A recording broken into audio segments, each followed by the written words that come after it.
Making it last is all I care to do. You loving me, I loving you.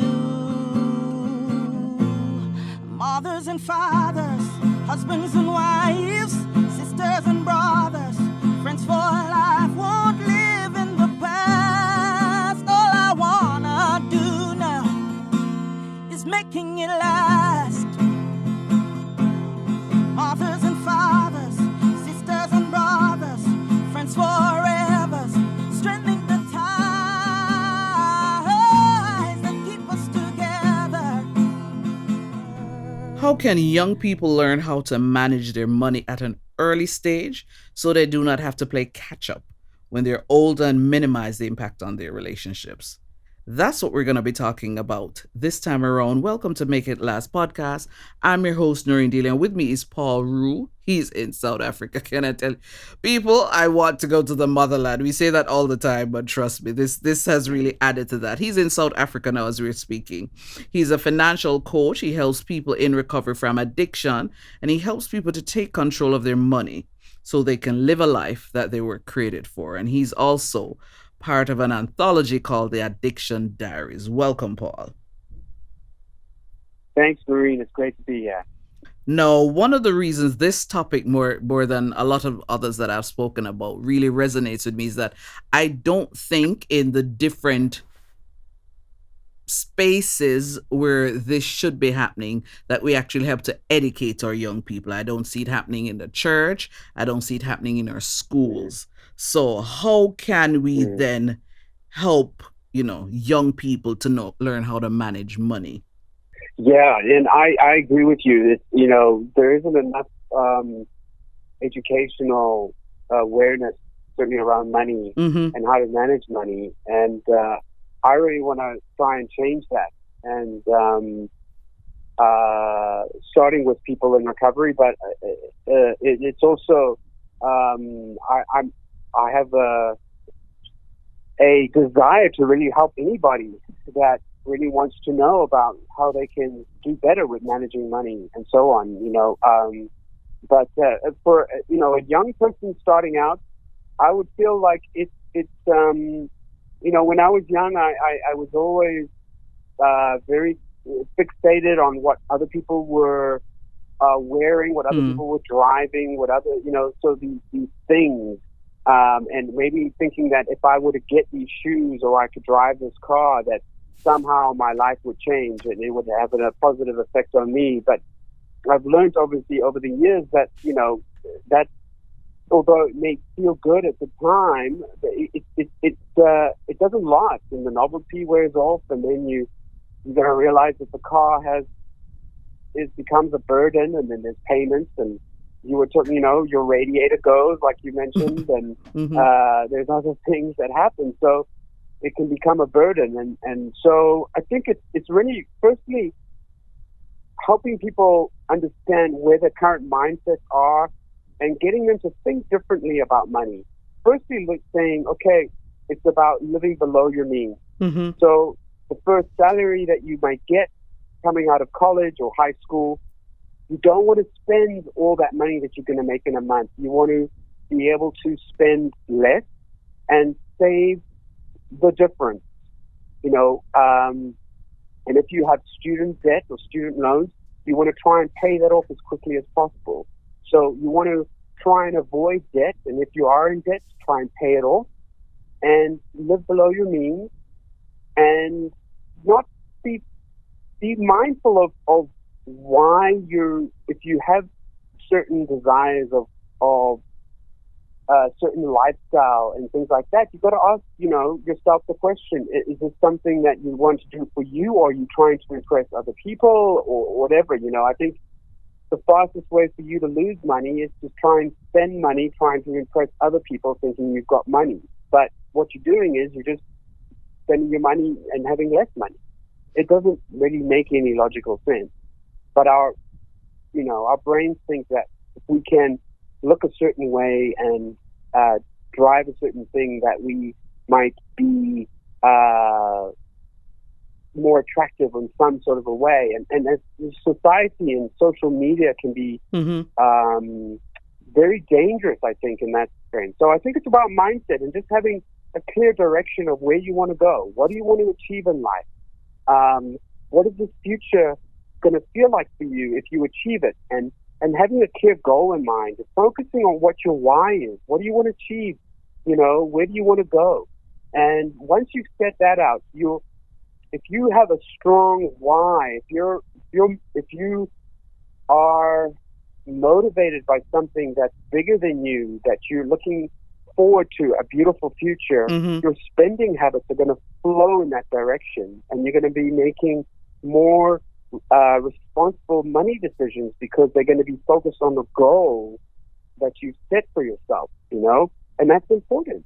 Yeah, so there's a few steps that you can do as someone starting out. Is if you don't have any debt, save as much as you can now, and have 3 to 6 months. Have a sort of build up an emergency savings account and have that set aside for you. And then once you got that going, start investing money. If you're able and invest as soon as you can, invest as often as you can. And it's speak to people that ask questions. It's important to ask questions, and I think a lot of people may feel wary. There's a lot of obviously stuff on the internet. But there's also a lot of people on the internet that are there to want to take your money. Yes, and they may. That's true. This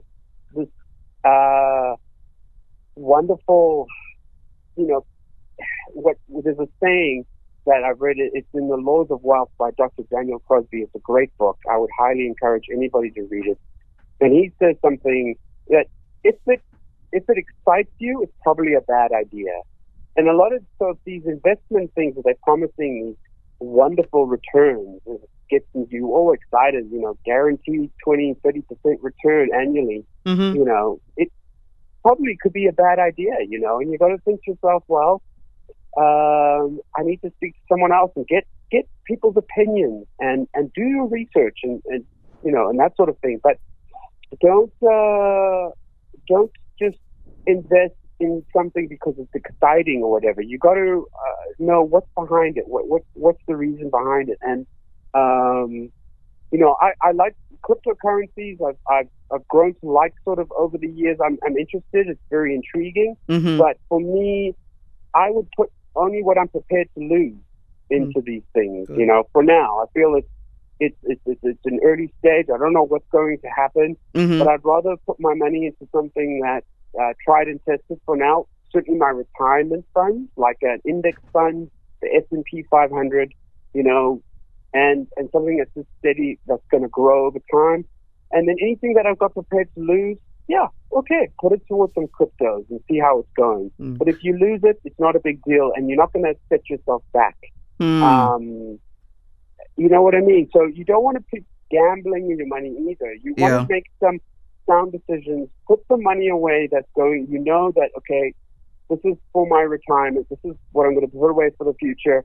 And any money that you got left that you want to play with, that you can have some fun with, fine, go for it. If you can do that, if your lifestyle gives you that, go for it. But just if you lose it, it's not going to be the end of the world. I know you've been enjoying the conversation, but we're going to take a little break and get a word from our sponsor. Are you looking for one-of-a-kind products customized to suit your needs? Then shop at Trending Things, the place where customization is always an option. From personalized gifts to apparel, accessories, drinkware, and home decor, you name it, we make it. Get your favorite designs on any item for party favors, weddings, graduations, or any special occasion, all at affordable prices. What are you waiting for? Visit our website at trendingthings.com to order your trendy item today. Trending Things, bringing creativity to the things you love. I'm gonna have you backtrack a bit, because if we're talking about young people here, we're at this point in their lives, they're all about acquiring things, and in their minds also they think, but I am still in my parents' household, and even though yes, I have a summer job, or I had a summer job, I'm getting this job so I can probably buy new clothes for school or whatever. It's my parents are gonna handle or continue to handle the bulk of my expenses for a while. So for somebody a young person is listening and thinking that, but I really don't need to be thinking about all of what you're saying, Paul, just yet. What's your response to that? Typical teenager at this point thinking, so guess what? I'm not even thinking about retirement right now because I don't even have my first official job. I'm just doing little things here, maybe working at McDonald's, working, wherever. So, yes. What's your response to that? Yeah, exactly. Yeah. Look, I wouldn't say you don't necessarily need to put money into a retirement fund. But I would just say, look, just save the money and put the money aside. You never know what's going to happen in the future. And you'll thank yourself later if you've got some extra money that you can either, put towards a car or something like that, that, it's going to help you do it. Or, if you're in school and you have some money saved up, you can use that towards college fees or something like that. So I think just to save and have money saved away, it's always a good idea. If people don't like that idea, well, I'll say, okay, fine. But then you've got to understand that you might not have the money going forward for a car later on or something, I would also encourage people to start thinking about, well, what do they want to do in their life and where do they want to go? Because what they want to do, maybe they want to travel. Maybe they want to get out of high school and they want to travel. Well, you need money to do that. Yes. And, so if you're being able to have some money saved away, that's as good. And I would rather encourage someone to pay for experiences rather than pay for things. So, you know what I mean? So especially someone young, if they can travel and things like that, that's wonderful. But, rather than buy things that are just going to eventually sit in someone's garage and collecting dust, a few years down the line. But if you pay for experiences like a college or travel, volunteering overseas, whatever it is, I mean, wow, that's gonna be amazing. And if you have money saved for those things, so I would ask them, well, what do you want to achieve? What do you want out of life? Where do you want to go? Maybe they don't have all the answers to those questions, but it'll at least get them thinking that, okay, maybe if I have money saved up, by the time I've got some money saved up, I might have a clearer idea of what I want to do, and then I'll have some money to do it. Well, we're going to touch a little bit on the other part of it. So we've spoken all of that, but worst case scenario, and if they don't do this, and to minimize the chance of them kind of playing catch up, what are some other tips you would say to a young person listening so that when they get to our age, they're not playing catch up financially? Yeah, I think to avoid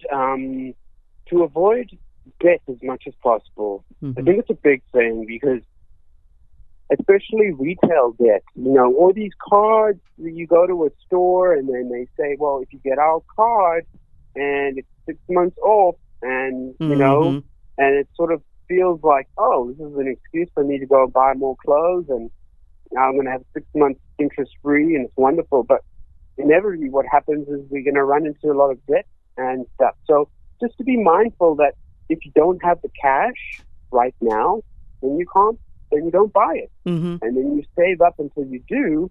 So things like that, I think it's about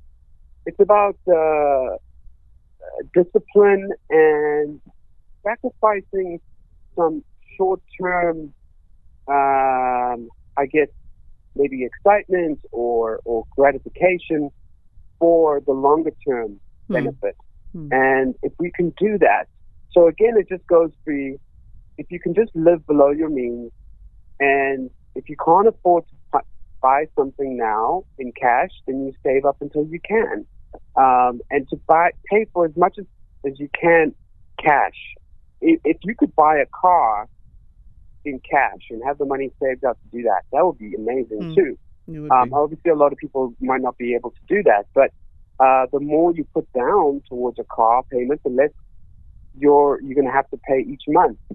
So it's important to save, and I guess it comes down to you got to live below your means, and it's all about humility, really, and practicing humility as much as possible.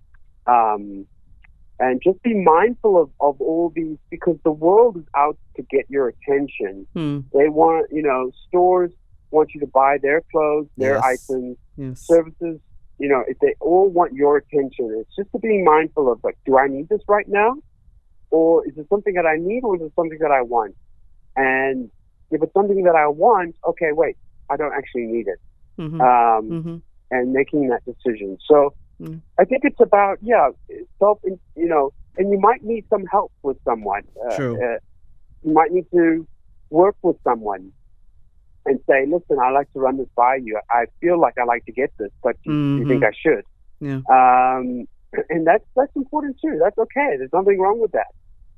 But don't run yourself into debt, because debt is going to be something that it's very easy to get into debt, and it's a lot harder to get out of debt. Yes, it is. Yes, it is. Yes, it is. It's an excellent note to end on, Paul. Thank you so much for sharing, and I'm getting a feeling that I will be calling on you again so we can have another conversation pretty soon. Yeah, that'll be great, Noreen. All right. Thank you so much.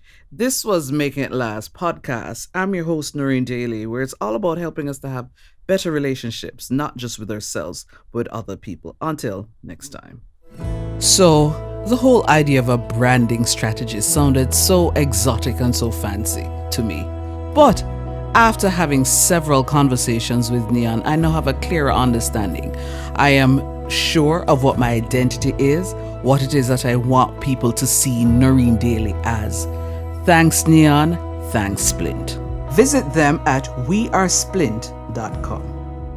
Mothers and fathers, husbands and wives, sisters and brothers, friends for life won't live in the past. All I wanna do now is making it last.